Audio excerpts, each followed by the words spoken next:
ஆண்டவர் இயேசுவுக்குள் பிரியமான சகோதர சகோதரிகளே, எல்லாரும் எப்படி இருக்கிறீங்க?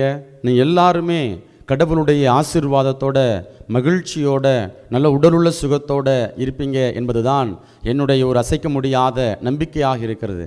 பாருங்கள், இன்றைக்கு நாம் வாசிக்க கேட்ட அந்த நற்செய்தி வாசகத்தில் இயேசுவினுடைய சீடர்கள் அங்கு பயத்தில் இருக்கிறாங்க. அந்த பயத்தில் இருக்கக்கூடிய, திகிலடைந்து இருக்கக்கூடிய தன்னுடைய சீடர்களுக்கு இயேசு ஆண்டவர் தன்னுடைய உடனிருப்பை வெளிப்படுத்தக்கூடியவராக இருக்கிறார். பயப்படாதீங்க, நான் தான், துணிவோடு இருங்கள் என்று சொல்லக்கூடிய ஒரு பகுதியாக இன்றைக்கு வாசிக்கப்பட்ட நற்செய்தி வாசகம் நமக்கு இருக்கிறது. குருமடத்தில், அந்த குருமட பயிற்சியின் போது வழக்கமாக குருமடத்தில் பார்த்தோம் அப்படின்னா இரவு 9 மணிக்கு மேலே யாரும் அடுத்தவங்கள்ட்ட பேசக்கூடாது. அதே போல் 10-30 மணிக்கெல்லாம் என்ன செஞ்சோம் அப்படின்னா படுக்கைக்கு நாங்கள் போயிடணும். ஒரு சில நாட்கள் நாங்கள் என்ன செய்வோம், அந்த வயசில் நண்பர்கள் நாங்கள் என்ன செய்வோம் அப்படின்னா யாராவது ஒருத்தருடைய ரூமில் போயிட்டு நாங்கள் கொஞ்சம் அரட்டை அடிக்கிறது, ஏதாவது நக்கல் பண்ணி நையாண்டி பண்ணிட்டு இருக்கக்கூடிய ஒரு நிலை. அப்படி 10-30 மணிக்கு மேலே என்ன ஒருவேளை லைட் எரிஞ்சு அப்படின்னா ரெக்டர் என்ன செய்வார், குருமட அதிபர் அதாவது ரவுண்ட்ஸ் வருவார். அப்படி ரவுண்ட்ஸ் வர்றப்ப யார் ரூம்லாம் லைட் எரியுதோ, மின்விளக்கு எரிகிறதோ, என்ன செய்வார், எல்லாம் கதவை தட்டி எல்லாம் சீக்கிரம் படுக்க போங்க, வேலைகளை நாளைக்கு பார்த்துக்கலாம் அப்படின்னு சொல்லி எங்களை எச்சரித்து விட்டு செல்வதுண்டு. அப்படி ஒரு நாள் எங்களுடைய வகுப்பு தோழர் என்ன செஞ்சிட்டார் அப்படின்னா, நாங்கள்லாம் இன்னொரு நண்பனுடைய அறையில் நாங்களாம் இருந்து அரட்டை அடிச்சிட்ருக்குறோம், சிரித்து கலகலன்னு பேசிகிட்டு இருக்கிறோம். அப்போ வகுப்பு தோழர் ஒருத்தர் என்ன செய்கிறார் அப்படின்னா ரெக்டருடைய குரலில் கதவை திறங்க, யார் அப்படின்னு சொல்லி கதவை திறங்க அப்படிங்கிறாங்க. எங்களுக்கெல்லாம் பயமாயிருச்சு. ஐயோ, மணி 11 ஆச்சு, இந்த நேரத்தில் ரெக்டர் ரவுண்ட்ஸ் வந்துட்டார், மாட்டிக்க போகிறோமே, என்ன சொல்கிறது தெரியலையே, நம்ம வேறு கலகலன்னு வேறு சத்தம் போட்டு சிரிச்சிட்டோமே என்கிற ஒரு பயம் எங்களுக்குள்ளே இருக்கிறது. யார் கதவை திறக்கிறது அடுத்த ஒரு கேள்வி எங்களுக்குள்ள, அந்த அறைக்குள்ளே இருக்கக்கூடிய எங்கள் மத்தியில் இருக்கக்கூடிய ஒரு கேள்வி இப்படியாக இருக்கிறது.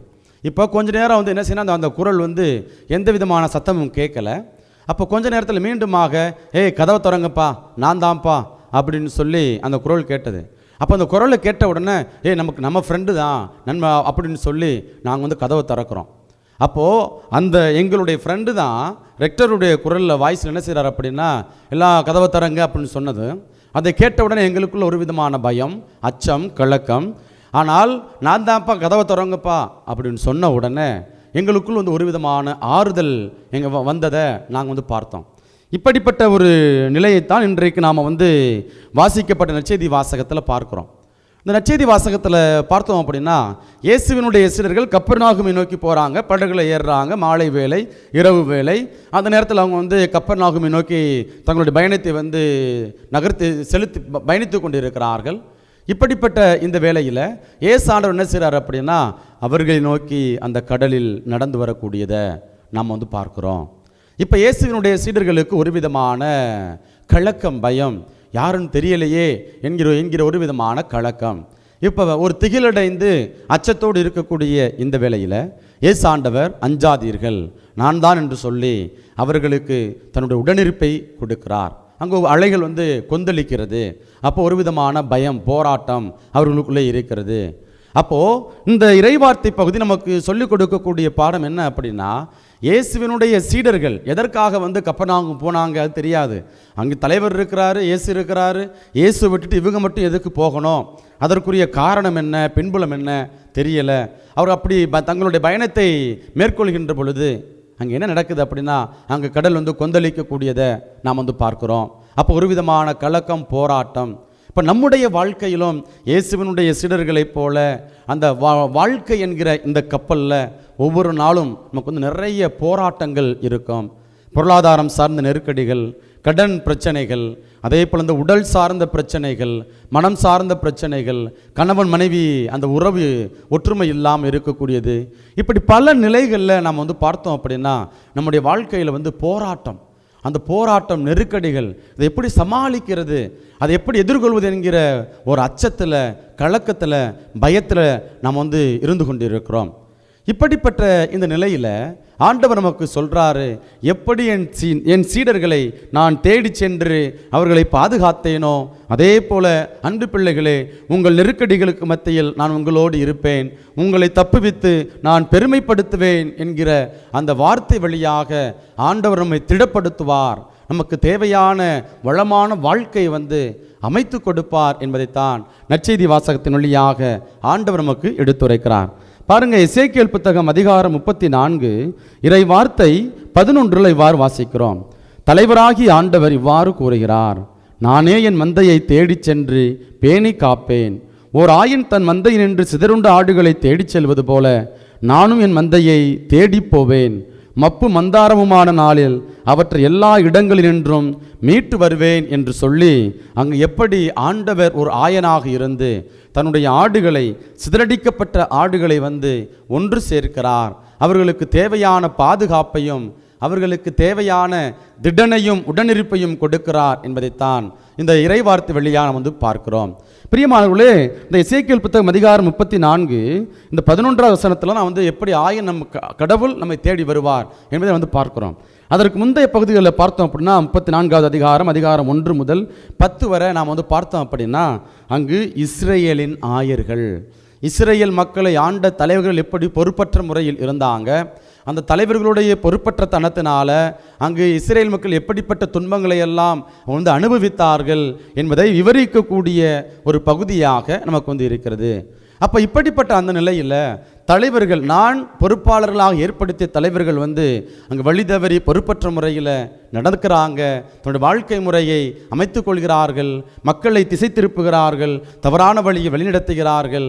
இருப்பினும் அவர்கள் தங்களுடைய மந்தைகளை, பொறுப்புகளை சரிவர செய்யாவிட்டாலும் நான் ஆண்டவர், நான் உங்களை என்னுடைய உருவிலும் சாயலுமாக படைச்சிருக்கிறேன்ப்பா, நீங்கள் கவலைப்படாதீங்க, நான் உங்களை தேடி வருவேன், உங்களை பாதுகாப்பேன் என்பதைத்தான் அங்கு எசேக்கியேல் புத்தகம் அதிகாரம் 34 இறை வார்த்தை 11 மற்றும் 12 நாம் வாசிக்கின்றோம். பிரியமானவர்களே, எப்படி இஸ்ரேல் மக்களை ஆண்டவர் தேடி அவர்களுக்கு தேவையான பாதுகாப்பையும் உடனிருப்பையும் கொடுத்தாரோ அதே போல நம்முடைய அன்றாட வாழ்க்கையில் நாம் நெருக்கடிகளை சந்திக்கின்ற பொழுது, துன்பங்களை சந்திக்கின்ற பொழுது, அவமானங்களை சந்திக்கின்ற பொழுது ஆண்டவர் நமக்கு சொல்றாரு, கவலைப்படாதப்பா, நான் உன்னோடு இருக்கிறேன், நான் உன்னோட இருக்கிறதுனால நீ தனி ஆளாக வெல்வா என்று நாம் நீதித்தலைவர்கள் புத்தகத்தில் நாம் வாசிக்கிறோம். பிரியமானவர்களே, கடவுள் நம்மோடு இருக்கின்ற பொழுது யார் நமக்கு எப்படிப்பட்ட ஆள் நமக்கு தடையாக இருந்தாலும், எதிரியாக இருந்தாலும் நம்மால் அவர்களை வெல்ல முடியும். அதனால் மனிதர்களை குறித்து நாம் கவலைப்பட வேண்டிய தேவையில்லை. எனக்கு கஷ்டம், பொருளாதார நெருக்கடி, அந்த பொருளாதார நெருக்கடியில் எப்படி மீள்வது, கடன் நெருக்கடி, ஐயோ குடும்பம் மூழ்கி போயிருமே, என்ன செய்கிறேன்னு தெரியலையே, நீங்கள் புலம்பிக் கொண்டு இருக்கிறீங்களா? நீங்கள் கவலைப்படாதீர்கள், ஆண்டவரை நோக்கி நீங்கள் வாருங்கள். ஆண்டவரிடத்தில் நீங்கள் வருகின்ற பொழுது நிச்சயமாக அவர் நம்மை கரம் பிடித்து வழிநடத்தக்கூடியவராக இருக்கிறார். அது மட்டுமல்ல, நாம் ஆண்டவரை தேடி போனாலும் போகாவிட்டாலும் அவர் நம்மை தேடி வரக்கூடியவராக இருக்கிறார். இதில் நம்ம எங்கே பார்க்குறோம்? மத்தேயு நற்செய்தி அதிகாரம் 18 அங்கே காணாமற் போன ஆடு பற்றி அந்த ஓமை வருகிறது. அந்த ஓமையில் பாருங்கள், ரொம்ப அழகாக சொல்கிறாரு. 100 ஆடுகள், அந்த 100 ஆடுகள் ஒன்று காணாமல் போய்விடுகிறது. இப்போ தலைவர் என்ன செய்கிறார் அப்படின்னா அந்த 99 ஆட்டை விட்டுட்டு அந்த ஒரு ஆட்டை தேடி செல்கிறார். அப்போது கடவுளுடைய பார்வையில் யாரும் என்ன செய்யக்கூடாது அப்படின்னா, யாரும் வழிதவறி போய்விடக்கூடாது, நெறிதவறி போய்விடக்கூடாது என்பதுதான் இயேசுவினுடைய மனநிலையாக நமக்கு இருக்கிறது. இதை தான் நான் லூக்கா நற்செய்தி அதிகாரம் 19 நாம் வாசிக்கிறோம். அதாவது இழந்து போனதை தேடி மீட்கவே மானிட மகன் வந்திருக்கிறார். அப்போது ஆண்டவர் நம்மை தேடி வருகிறார். ஒவ்வொரு நாளும் ஆண்டவர் நம்மை தேடி வருகிறார். நாம தான் பல நேரங்களில் அவருடைய உடனிருப்பை, அவருடைய பிரசன்னத்தை உணர்ந்து கொள்ளாமல் நாம் இருந்து கொண்டு இருக்கிறோம். ஒரு அழகான எனக்கு பிடித்த இறை வார்த்தை திருவெளிப்பாடு புத்தகம் அதிகாரம் 3 இறை வார்த்தை 20 நாம் இவ்வாறு வாசிக்கின்றோம். நான் கதவருகில் நின்று தட்டி கொண்டிருக்கிறேன், யாராவது எனது குரலை கேட்டு கதவை திறந்தால் நான் உள்ளே சென்று அவர்களோடு உணவருந்துவேன், அவர்களும் என்னோடு உணவருந்துவார்கள் என்று சொல்லி அங்கு எப்படி கடவுள் நம்முடைய இதயத்தின் அருகில் நின்று தட்டி கொண்டிருக்கிறார் என்பதையும், நம்முடைய சிந்தனைகளை தட்டி கொண்டிருக்கிறார் என்பதையும் மிக அழகாக வெளிப்படுத்துகிறார். பிரியமானவர்களே, இதோ கடவுள் நம்மை தேடி வரக்கூடியவராக இருக்கிறார். நம்முடைய துன்பங்களிலிருந்து நெருக்கடிகளிலிருந்து நமக்கு விடுதலை கொடுக்கக்கூடியவராக இருக்கிறார். நான் ஆண்டவரை தேடி போகிறேனா? நற்செய்தி வாசகத்தினுடைய அந்த இறுதி பகுதி, அதாவது யோவான் நற்செய்தி அதிகாரம் 6 இறை வார்த்தை 21 இவ்வாறு வாசிக்கிறோம். அவர்கள் அவரை படகில் ஏற்றிக்கொள்ள விரும்பினார்கள், ஆனால் படகு உடனே அவர்கள் சேர வேண்டிய இடம் போய் சேர்ந்து விட்டது. பாருங்க, அங்கே சீடர்களுக்கு பயம், அங்கே காற்றடிக்கிறது. அப்படிப்பட்ட அந்த நிலையில் என்ன நடக்குது அப்படின்னா, அங்கு இயேசு ஆண்டவர் வருகிறார், திடப்படுத்துகிறார். அப்படி திடப்படுத்துகின்ற பொழுது அவர்கள் இயேசு ஆண்டவரை தங்களுடைய படகில் ஏற்றிக்கொள்ள விரும்புகிறார்கள். அவர்கள் சேர வேண்டிய இடத்தினை பாதுகாப்பாக அடைந்து விடுகிறார்கள். பிரியமானவர்களே, இதோ நம்முடைய இதயம் என்கிற இந்த படகிலே ஆண்டவர் ஏற நாம் விருப்பம் கொள்ள வேண்டும், ஆவலாய் இருக்க வேண்டும். எப்படி இயேசுவினுடைய சீடர்கள் அவரை படகில் ஏற்றிக்கொள்ள விரும்பினார்களோ, அதே போல இயேசுவை நம்முடைய இதயத்தில் ஏற்றுக்கொள்ளக்கூடிய பிள்ளைகளாக இருக்கணும். இயேசு நம்மள்கிட்ட இருந்தால் தான் நமக்கு மதிப்பு. இயேசு நம்மள்கிட்ட இல்லை, நாம் உலகத்தின் பார்வையில் வேணால் மதிப்புள்ளவர்களாக இருக்கலாம். ஆனால் கடவுளுடைய பார்வையில் நாம் இழிந்த, இறங்கத்தக்க, வறிய, ஆடையற்ற நிலையில் நாம் இருக்கிறோம். இதை நாம் எங்கே பார்க்கிறோம் அப்படின்னா, திருவெளிப்பாடு புத்தகம் அதிகாரம் 3 இறைவார்த்தை 17 வார் வாசிக்கிறோம். எனக்கு செல்வம் உண்டு, வளமையுண்டு, ஒரு குறையும் இல்லை என நீ சொல்லிக் கொள்கிறாய். ஆனால் நீ இழிந்த, இறங்கத்தக்க, வறிய, பார்வையற்ற, ஆடையற்ற நிலையில் இருக்கிறாய் என்பது உனக்கு தெரியவில்லை என்று கூறுகிறார். ஆகவே பிரியமானவர்களே, கடவுள் நம் இதயத்தின் அருகில் நின்று தட்டி கொண்டிருக்கிறார். இதயம் என்கிற அந்த படகினை ஆண்டவருக்காய் நாம் திறந்து வைப்போம். அவரை நம்முடைய படகில் ஏற்றுக்கொள்ள அனுமதிப்போம். அவர் கொடுக்கக்கூடிய அளவில்லாத, எண்ணிலடங்காத ஆசீர்வாதங்களை பெற்றுக்கொள்வோம். இத்தகைய அருள் வேண்டி தொடர்ந்து இந்த பலியில் நம்மையும் ஒப்பு கொடுத்து ஜெபிப்போம்.